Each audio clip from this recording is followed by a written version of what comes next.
What is up, Joel Kitchen family? Welcome back to my channel, and today I'm going to show you guys how to make buffalo cauliflower. Simple, very easy to make, a few ingredients. But first, before we do that, you already know what we gotta do. Hey, somebody, please roll that intro.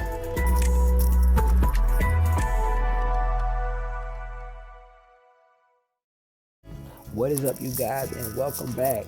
Today we're going to be making buffalo cauliflower. Very easy to make, so simple, few steps. But first step of them all is to glove up and be safe. So you're gonna need 1 head of cauliflower broke into bite-sized pieces.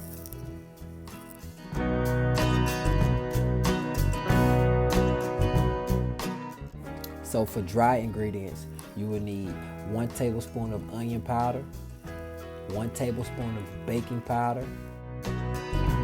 You need 1 tablespoon of black pepper. You also need 1 tablespoon of paprika, a tablespoon of fine salt. So you're gonna need 2½ cups of flour into a big bowl, and then you're gonna need 2 cups of flour into a small bowl, followed by 2 cups of water. Add more if you need it. So here's the fun part. So you want to add all your dry ingredients into your large mixing bowl. Okay, so once you add in all of your dry ingredients, you want to get a whisk and whisk all those ingredients up until they're all gone.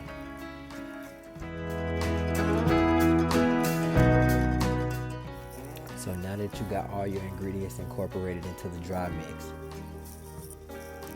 remember that 2 cups of water that we had? You want to add that 2 cups of water into the dry mix to make it a wet mix. And that's going to be your batter.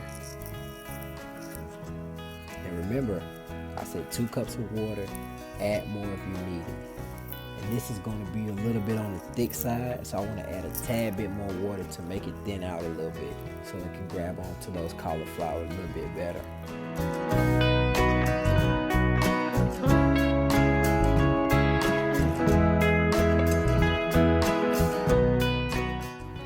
So your mix should be smooth like this. If you add too much water, it'll be soupy. If you add too much flour, it's going to be clumpy. So now you want to grab your wet mix and cauliflower. So you want to add 1 piece of cauliflower to the mix at a time, just to make sure everything is coated. So once you have that cauliflower dipped into the batter, remember that 2 cups of dry mix that you had earlier? You want to kind of just roll that cauliflower all until that's nice and coated. So when you know you have a very good coat onto your cauliflower, it should look like chicken. And once you have that consistency throughout all your pieces, you want to put that on a sheet tray and just let that excess flour fall down on the bake rack and just let it sit for like 5 minutes minimum.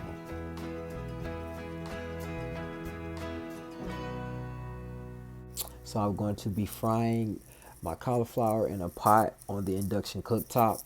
It's a must-have. And if you want to check it out, I'll put the link inside of the description so you can check it out. So you want to preheat your oil to about 400 degrees Fahrenheit. And you don't want to overcrowd your pot when you're dealing with hot oil, especially when something has already dropped in temperature. So I would say put about 4 to 5 cauliflower stalks into the pot and let them just cook. Therefore, it won't bring that oil temperature down, and you'll have those greasy cauliflower or greasy anything. That's a chefy tip there.